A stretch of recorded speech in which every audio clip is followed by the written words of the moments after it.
Привет всем! Вы на канале Family. Сегодня очень важная тема – дети и запреты. Я Марина Романенко.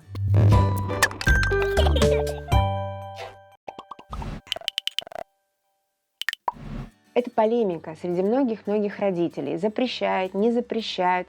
А как сделать так, чтобы ребенок все понял, что правильно, что неправильно, что такое хорошо, что такое плохо.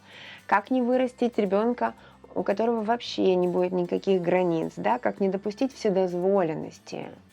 И родители по этому поводу часто спорят друг с другом, делятся опытом. Вопрос даже не в этом. Вопрос в том, работает глобально это или не работает. Потому что бывают такие семьи, где родители запрещают все время. Иногда я сажусь и считаю в одну минуту, какое количество запретов получил ребенок. Иногда 40 бывает в минуту. Представляете? А таких запретов в течение дня огромное количество. И дети все равно не слушаются. Или у них так и не сформировано, что такое хорошо и что такое плохо. Или они все время нарушают какие-то границы, которые родители выставляют для них со своей точки зрения. Поэтому сегодняшнее видео больше о том, какие правильно выставлять запреты и для чего они нужны. Вот об этом будем больше говорить. Итак, глобально есть только два запрета, которые будут актуальны всю жизнь, сколько бы ни было лет вашему ребенку, месяцев вашему ребенку. И они будут работать в два направления: по отношению к вашему ребенку и по отношению его к другим людям, которые есть в его жизни. Запрет номер один – это запрет, который касается жизни и здоровья. Если, например, какая-то ситуация угрожает жизни и здоровью вашему ребенка, однозначно нет.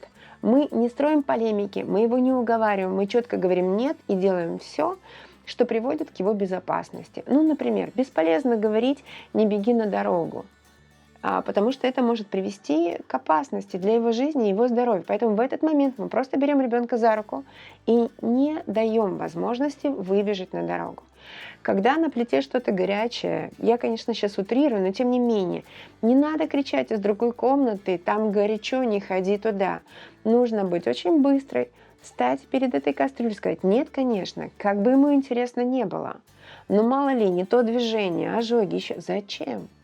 Что-то, что может привести к тому, что навредит жизни или здоровью вашего ребенка, однозначно подлежит запрету с вашей стороны, как бы вас ребенок не просил. Когда-то у нас была история в моей практике, когда ребенок упал с двухэтажной кровати. Ему было 3,5 года. Второй этаж был кроватью его старшего брата. И когда мы разговаривали с родителями, как он вообще там оказался, мама сказала: ну он же очень хотел, он очень просился. Я говорю: и? Ну вот я его туда разрешила подняться, а дальше она просто отошла на 2 метра, а он подбрасывал игрушку. Когда он подбрасывал игрушку, игрушка упала вниз, и ребенок, не задумываясь в этом возрасте, нырнул просто вниз за своей игрушкой. И были достаточно серьезные повреждения. Слава богу, все обошлось. И это впоследствии не отразилось на жизни и здоровье ребенка. Но могло, потому что достаточно сильная травма была. Вот такие вот моменты он меня очень просил, не должны работать в вашей жизни. Вы должны трезво оценивать, что можно, что нельзя. Если что-то угрожает жизни или здоровью вашего ребенка, нет. Как этот запрет действует в сторону других людей? Часто маленькие дети замахиваются на взрослых, или кусают их, или бьют их. И это тот момент, когда нужно просто перехватить руки ребенка и сказать: нет, конечно, потому что это может угрожать сейчас жизни или здоровью вас, или кого-то другого ребенка, замахнуться на собаку, может маленький ребенок, да, ему как бы игра, но вам же не игра, вы же понимаете последствия.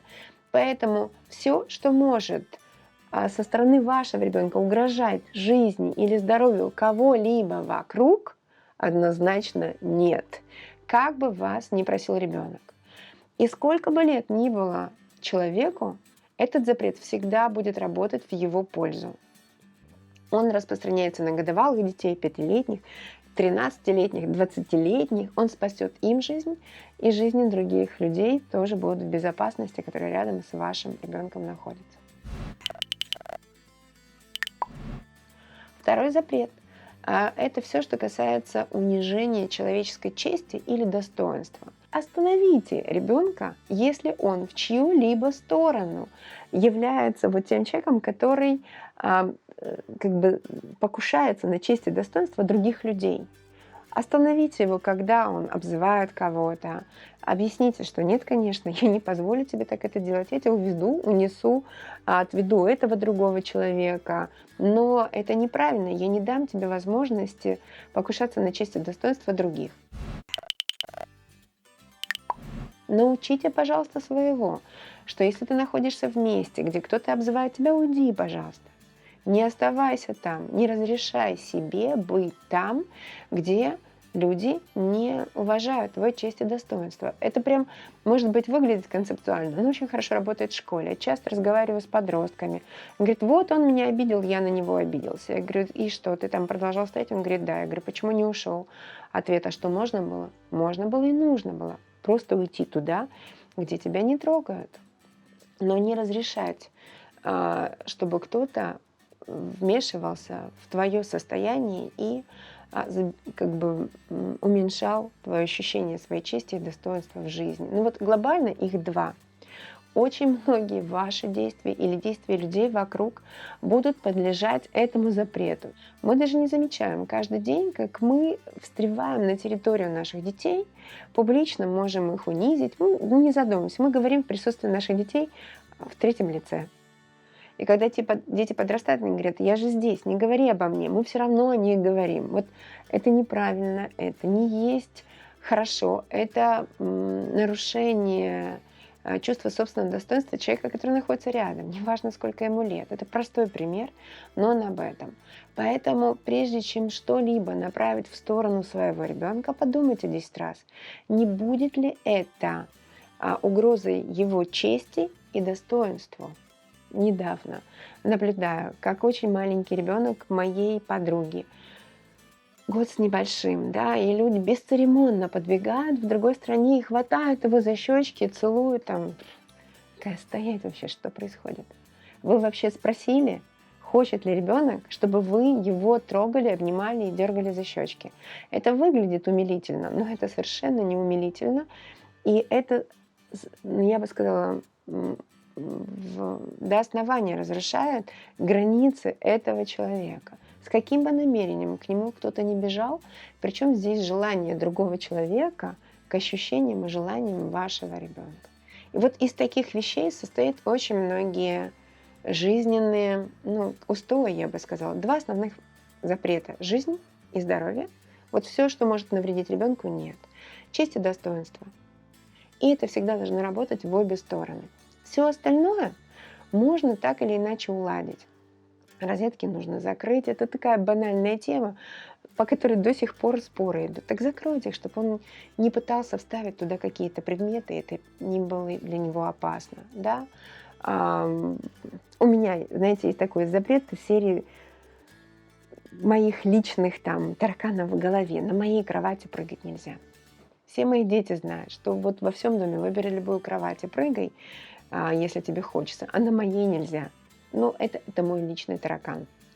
И когда запретов не так много, дети спокойно переживают и то количество, которое является личными тараканами в вашей голове. Но есть какие-то вещи, которые, собственно говоря, лишние. Мы часто говорим лишние запреты. Мы выросли в культуре, когда нам многое запрещали, и мы, не подумав, запрещаем своим детям очень многие вещи. Например, ребенок там от года до 3 пытается на площадке детской поползти по какой-то лестнице вверх. Родители говорят, не лезь, упадешь. Вместо того, чтобы не лезь, упадешь, нужно стать близко к нему и научить его правильно, твердо держаться, там, крепко руками, переставлять, фиксировать, потом поднимать ноги и точно так же спускаться. И тогда вы делаете одно огромное дело. Вы не сказали того, что не надо было сказать, запрет не был произнесен, но вы научили ребенка заботиться о своей жизни и здоровье. Потому что если он умеет четко фиксироваться и знает правила подъема и спуска, вы гарантируете его здоровье. А если вы просто кричите «нет», так он полезет тогда, когда вы отвернетесь. Если он не будет уметь этого делать, вероятность того, что он упадет, будет высокая. У наших детей иммунитет на нас, родителей, с рождения. И чтобы вот они нас слышали и слышали запреты в нужный момент и в нужное время, сократите их, пожалуйста. И говорите только тогда, когда это того стоит. В остальное время постарайтесь обеспечить безопасность, интересное времяпровождение, свободу передвижения своего ребенка, неважно сколько ему лет, свободу принятия решений тоже нужно обеспечить. Тогда в нем хорошо сбалансируется, что такое хорошо, что такое плохо.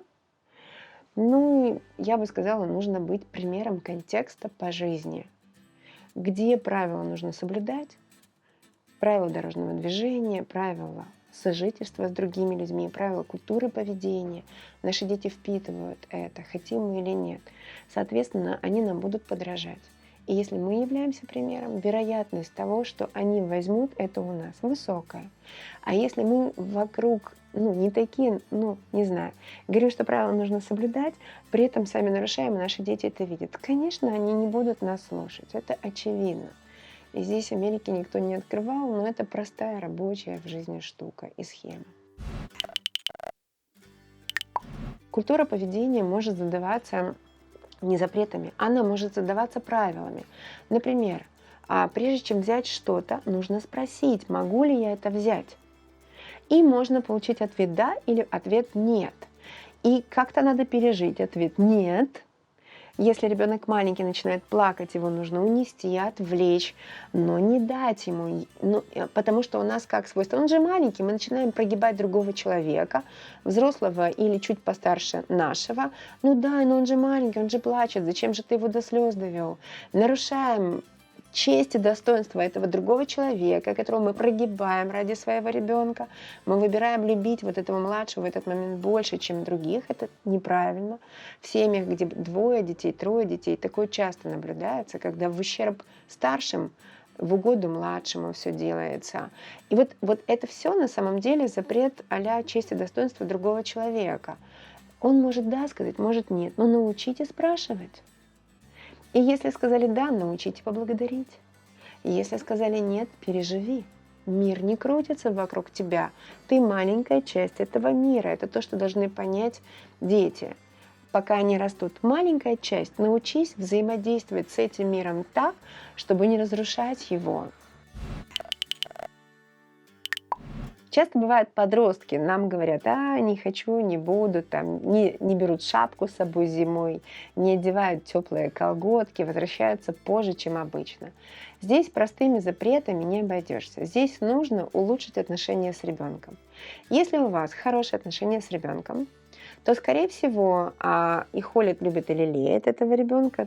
4, запрет ваш какой-то, он легко переживет. И еще вам нужно его хорошо знать. Например, маме может быть холодно, она может думать, что ребенку нужно одеть шапку. Но есть дети, которым не холодно. Вы хорошо должны знать своего ребенка. Есть те, которые с легкостью ходят зимой в осенних куртках, не болеют и чувствуют себя прекрасно.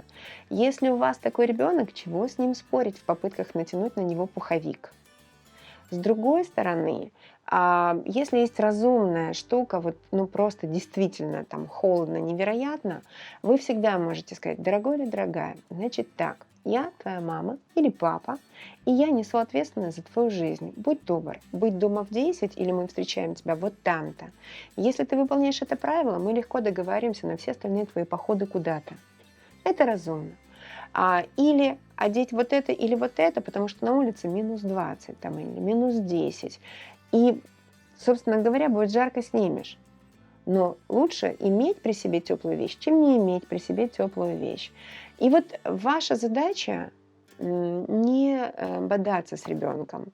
Но есть какие-то вещи, и как в случае с ребенком маленьким, мы час с этого места не сойдем. Если вы сказали, что будет как-то не придешь к этому времени, придешь позже, значит, ты всю следующую неделю никуда не ходишь. Выдержите, пожалуйста, всю следующую неделю. И пусть ребенок никуда не ходит. И пусть это не будет наказанием, пусть это будет просто продолжением действия ваших слов.